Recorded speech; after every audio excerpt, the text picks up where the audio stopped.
தமிழ்நாடு அரசு ஊழியர்களுக்கு 20% வரை தீபாவளி போனஸ் வழங்கப்படும் என முதலமைச்சர் திரு மு க ஸ்டாலின் அறிவித்துள்ளார். இது தொடர்பாக தமிழ்நாடு முதலமைச்சர் திரு மு க ஸ்டாலின் வெளியிட்டுள்ள அறிக்கையில், லாபம் ஈட்டியுள்ள பொதுத்துறை நிறுவனங்கள், தமிழ்நாடு மின் பகிர்மான கழகம், அரசு போக்குவரத்து கழகங்கள், தமிழ்நாடு நுகர்பொருள் வாணிப கழகம் மற்றும் தமிழ்நாடு பால் உற்பத்தியாளர்கள் கூட்டுறவு இணையம் ஆகியவற்றில் பணிபுரியும் தகுதியுடைய சி மற்றும் டி பிரிவு தொழிலாளர்கள் மற்றும் பணியாளர்களுக்கு அந்தந்த நிறுவனங்களில் ஒதுக்கப்படும் உபரி தொகையை கருத்தில் கொண்டு 8.33 விழுக்காடு மிகை ஊதியம் மற்றும் 11.67 விழுக்காடு கருணைத் தொகை என மொத்தம் 20% வழங்கப்படும் என தெரிவிக்கப்பட்டுள்ளது.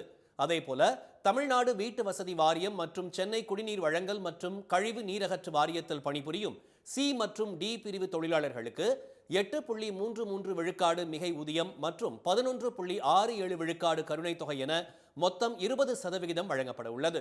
ஒதுக்கக்கூடிய உபரி தொகை இல்லாத நிறுவனங்களில் பணிபுரியும் சி மற்றும் டி பிரிவு தொழிலாளர்களுக்கு மிகை ஊதியமாக 8.33 விழுக்காடு மற்றும் கருணைத் தொகையாக 1.67 விழுக்காடு என மொத்தம் 10% வழங்கப்பட உள்ளது.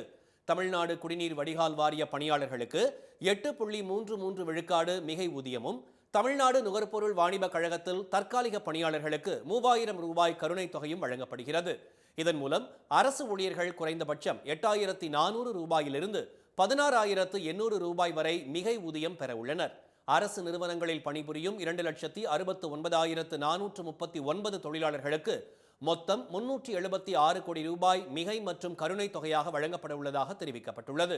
இது தவிர பல்வேறு கூட்டுறவு அமைப்புகள் மற்றும் நிறுவனங்களில் பணிபுரியும் பணியாளர்களுக்கு உத்தரவு தனியே வெளியிடப்படும் என்றும் அதில் கூறப்பட்டுள்ளது.